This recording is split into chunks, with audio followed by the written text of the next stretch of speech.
Hey, tubers! Welcome back to another edition of Ted Talks Guitars and Life, man.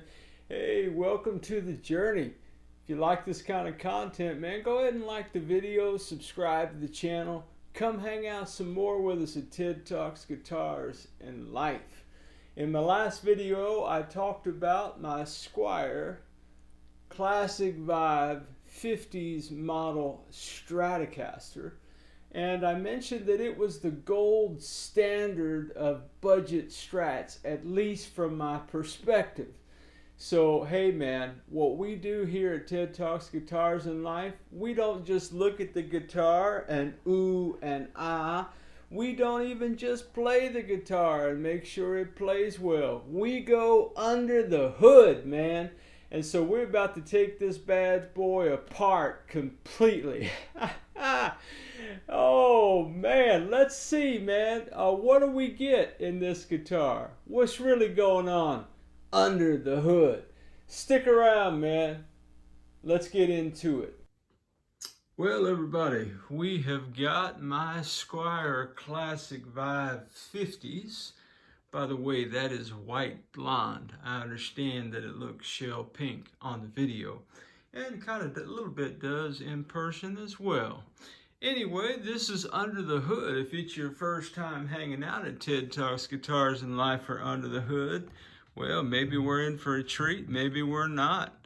So what we do in Under the Hood is we disassemble the guitar and we look at different things that would be significant to us if we were looking to, one, evaluate the parts that we have on a particular guitar, and two, should we want to upgrade the guitar, what do we need to consider? And so the first consideration that I always make in Under the Hood is actually to start with the headstock and to assess a couple of items here that we're going to be looking at this morning, man. So hey, welcome back again to Ted Talks Guitars and Life, man. So yeah, so tuners. So I mentioned in the other video that this particular guitar I've had for a couple of years, and it's a great guitar, man. You know, is it perfect? I don't think it's perfect, but it's a good guitar, man. It was $429. And so the question that I've been asking on my channel, because it's my journey right now with guitars, man, in today's guitar market, do you need to spend $429, man, to get a decent ride? You know, so that's kind of the key question. So for me, I have not replaced these tuners. These tuners are the Fender Squier kind of vintagey tuners. It's got the split shaft, and it's got a little hole in it where you stick the string down into the hole and then you wind it around that bad boy. And these tuners have held up. I have not put locking tuners on this guitar, although I generally put locking tuners on guitars, but because this guitar holds tune, I'm not doing anything with the tuners. However, you may want to put locking tuners on here, or you may want to put different kind of you know, black parts or gold parts, or man, gold parts. I don't know. How do you feel about gold parts, man? I can't feel the gold parts. It just doesn't do it for me. So the first order of business, man, is just to take one of these tuners off.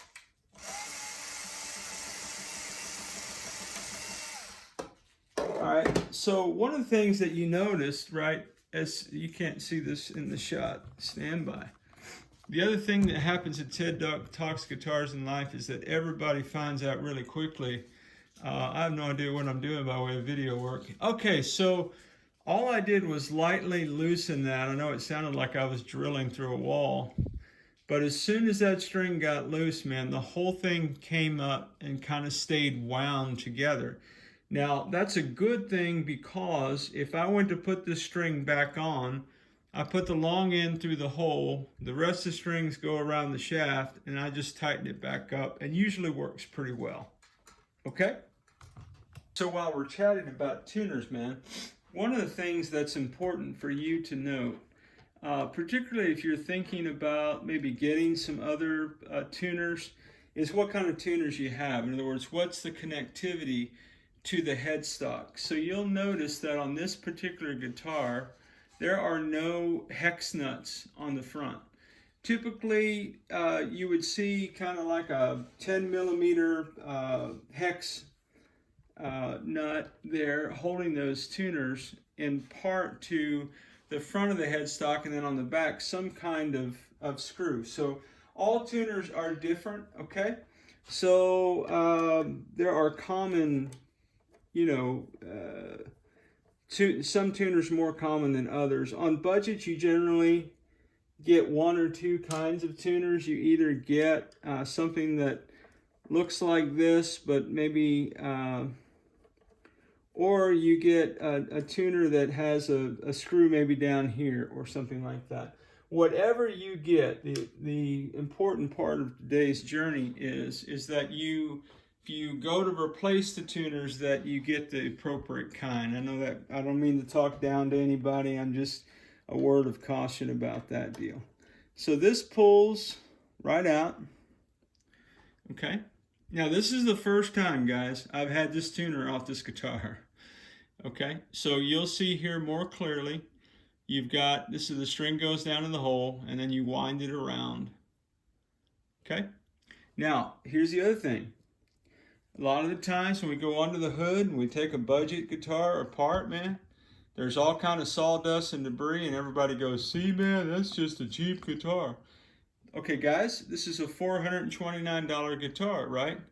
What do I have? I have lots of sawdust and material, okay?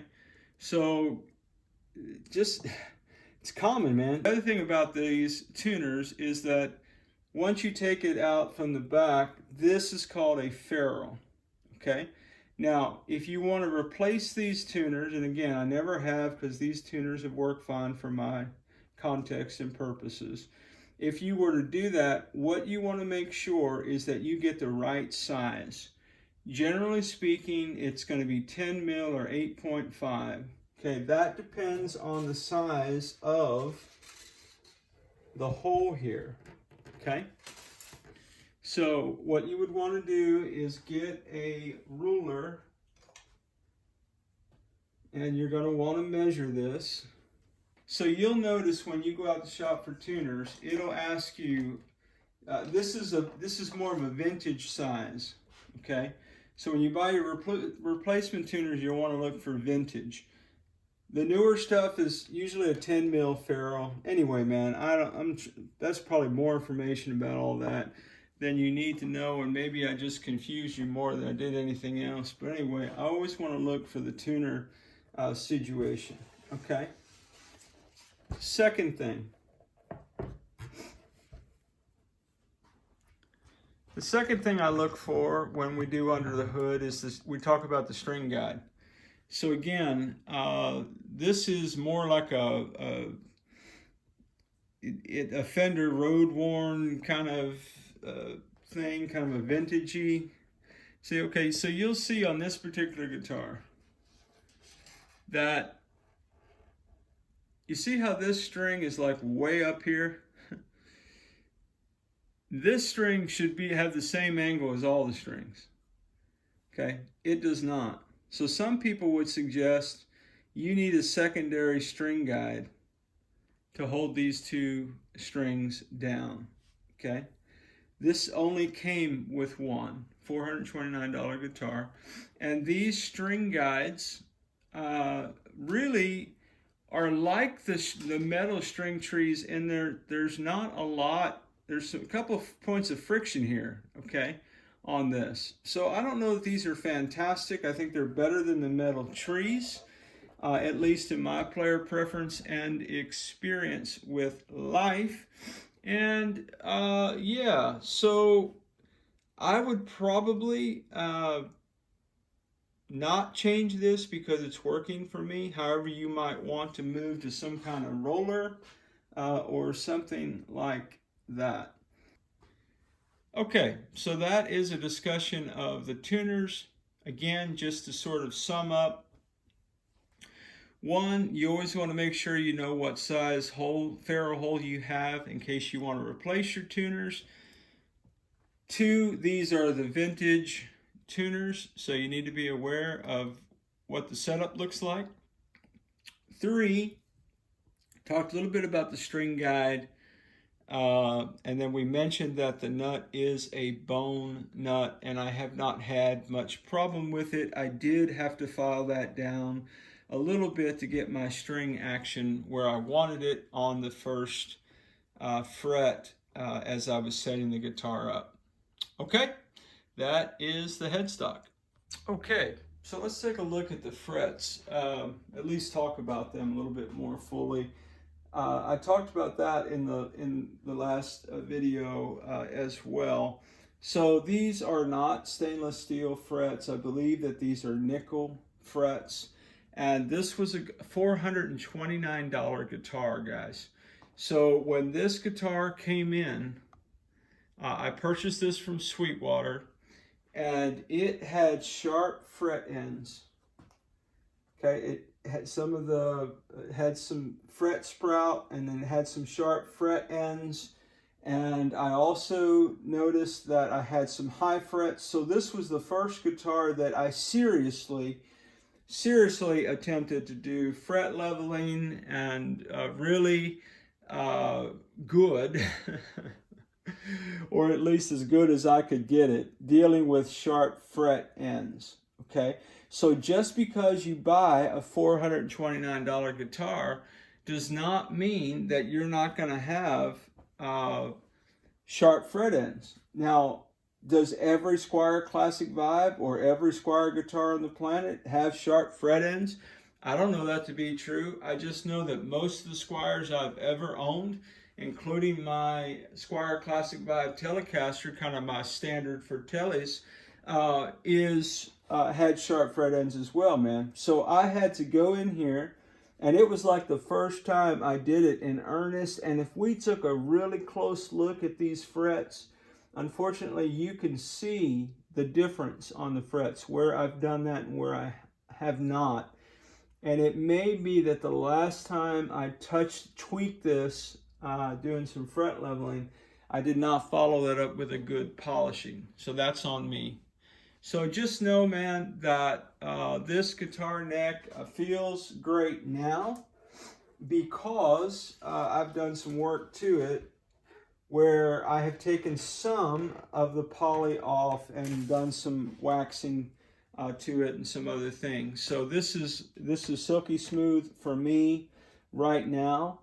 But when this guitar came in, this poly is really thick, man. Now it looks beautiful. Isn't that beautiful? It is fantastically beautiful. But particularly if your hands get sweaty, it just sort of would feel like it get kind of gummed up there on the back of the neck. So, and I'll mention this because it took me a little bit of time to get used to it.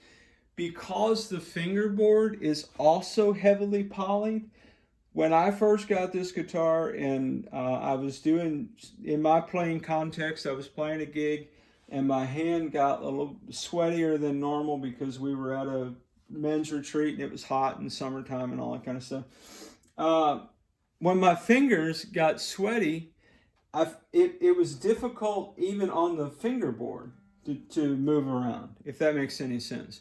So when we think about guitar necks, we usually think about the back, whether or not our hand's going to get stuck back here. But I had never thought that, man, maybe this poly would trip my playing fingers up, and sure enough it did. So I have learned over time how to make adjustments for that, and I've also kind of treated this fingerboard where I can get a little bit more of a smoother play, and that isn't much of a problem anymore. But those are things that you definitely want to know about this kind of guitar neck. If it's heavily polyed, man, there are some things that you should be aware of.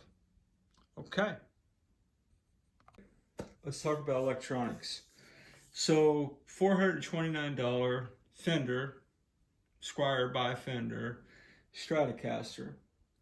And so one of the things that we talk about, we look at other budget guitars, and people get all kind of in their feelings about budget guitars not being as good as other products. Again, admittedly, the Squier line is a budget guitar. It is Fender's budget. This is made in Indonesia, okay? They're also made in other countries. So I'm going to start with, and so you'll see that this is a pretty typical one kind of point of connection import style jack, okay? And that's really all that is. I'm going to get the camera and show you the cavity in a minute, but I just want to point out that jack to you.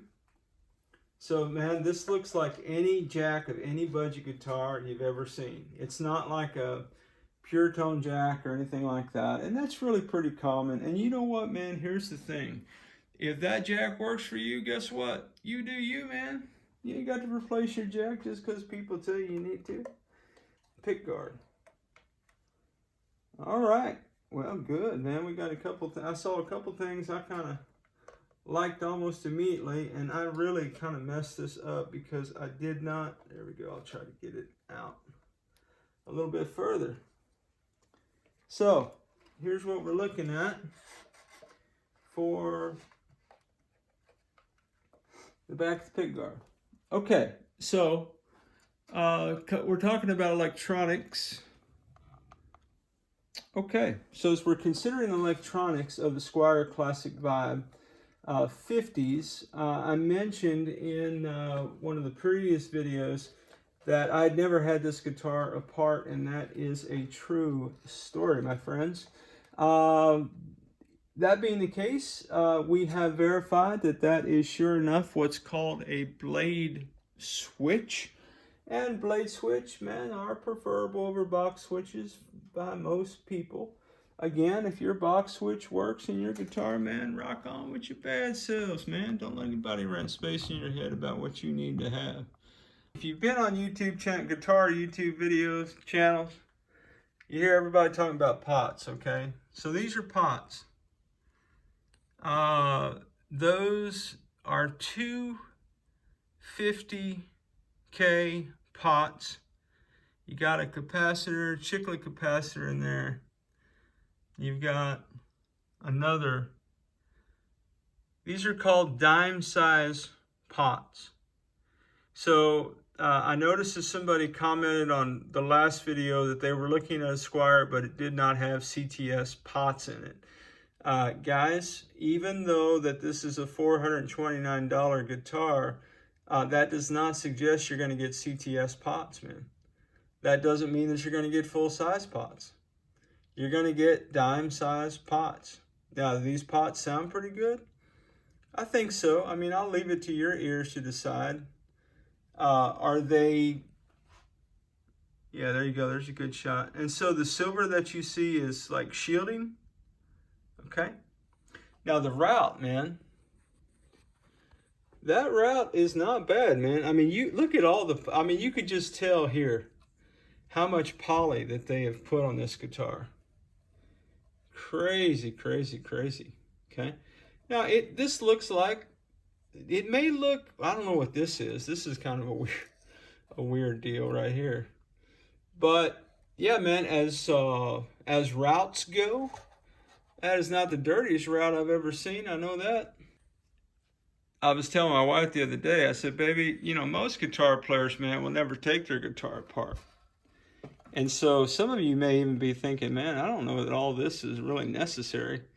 Well, it's just what we do at Ted Toss Guitars in Life.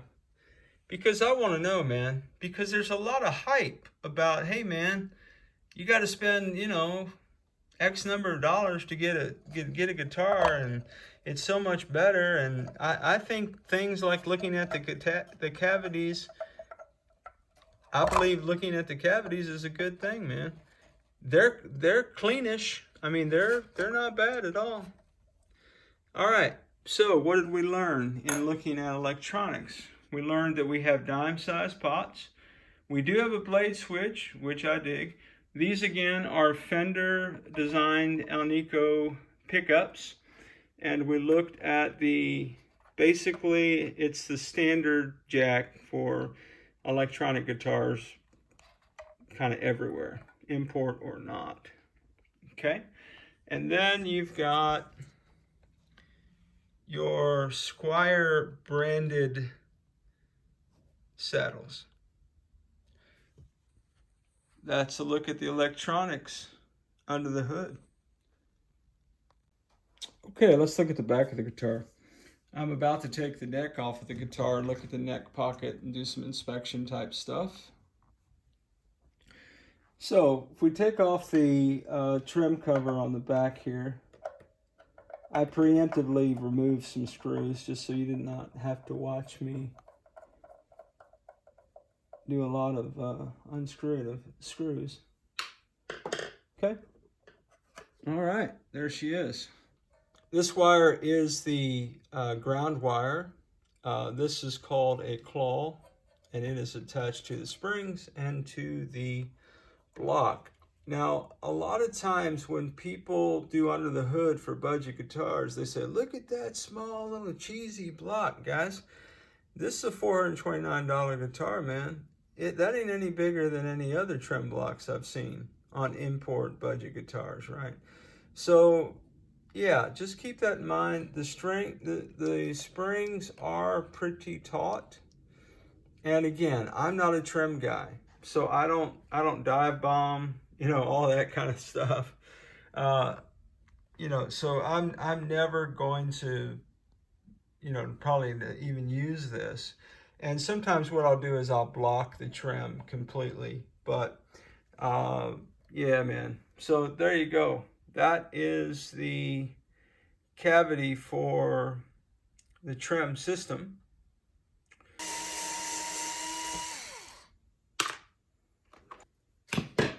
Okay, while we're here, Squier branded neck plate with some really cool scratches that I put on the guitar doing something. Who knows how that happened? Belt buckle, who knows what. Anyway, Squier Classic Vibe 50s Strat. So, one of the things that we think about when we look at guitars is how well the neck fits into the body, okay? So I'm going to try to, even with all 4 of the screws off of this bad boy, flip it over. Okay, so I'm going to let go of this and I'm applying pressure here and see what happens. Yeah, that neck does not move, man. It did not fall out of the neck pocket is what I'm suggesting. And it has no wiggle room back and forth. And let's see if we can gingerly take this out, man. Boy, that is a tight neck pocket, man. Good on you, Squier. Good on you, bro. Yeah. Oh, we've got surprises. Oh, guys, we've got surprises. Well, that's good. All right, so here you go.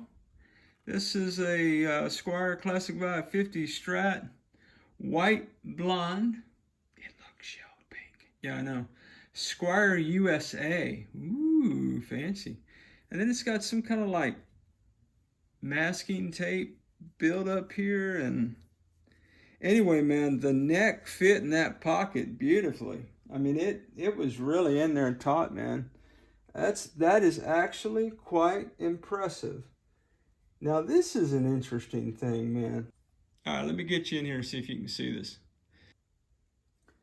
There is a shim, 2 shims, actually. They were kind of on top of each other when I took the neck out of the neck pocket and pulled the neck up here. They were laying kind of on top of each other. And the second thing is, man, is that there's some kind of like grooves or something in here. Let me see if I can get you down here close to the action. Look at this.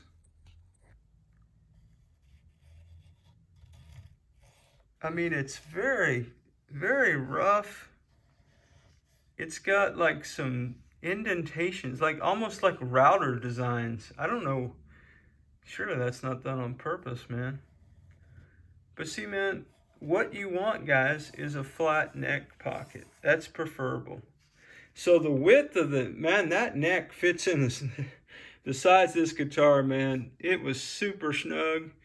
And yeah, man, shout out on that deal. But this thing right here, man, I don't know. I'm just saying, man, when you open your budget guitar up and it looks a little funny and still got some paint in there and designs or whatever, man, just be aware, dude. $429 guitar. Now, again, the folks at Fender are hoping you're never taking your guitar apart, man. You'll never see that, I'm thinking. But anyway, this guitar plays all right. This does not affect play. But I would like this to be smooth because this could very well be the reason why. If your neck is not flush in this pocket, that can affect several different things on the guitar in terms of, you know, getting your intonation right and your string placement right. And there's lots of things that could go wrong here. Yeah, man. So that is a look, man. Well, guys, that's going to do it for Under the Hood of the Squier Classic Vibe 50s Stratocaster. Matt, what'd you think about that? Why don't you put it in the comments? What did you see as we walked through Under the Hood? What was important to you? What would make a difference in your mind? Oh, that's a good thing. That's a bad thing. That's a showstopper. That's all right. Hey, man, put it in the comments. Come on the journey with us, man. Let us know what you think about the Squier Classic Vibe Stratocaster, man. She is a pretty guitar at $429. But is she worth $429? Did you see anything in the electronics under this hood right here? Did you see anything at all that made you think that $429 is reasonable for a Stratocaster? I don't know what you're thinking about this Squier Classic Vibe, but I'd love to hear about it, man. Hey, what a journey it's been. Wherever you are in your guitar journey, man, I pray it's a long, smooth, safe, joy-filled ride for you, Jack. Hey, rock on with your bad selves, everybody. I'm going to catch you down the road.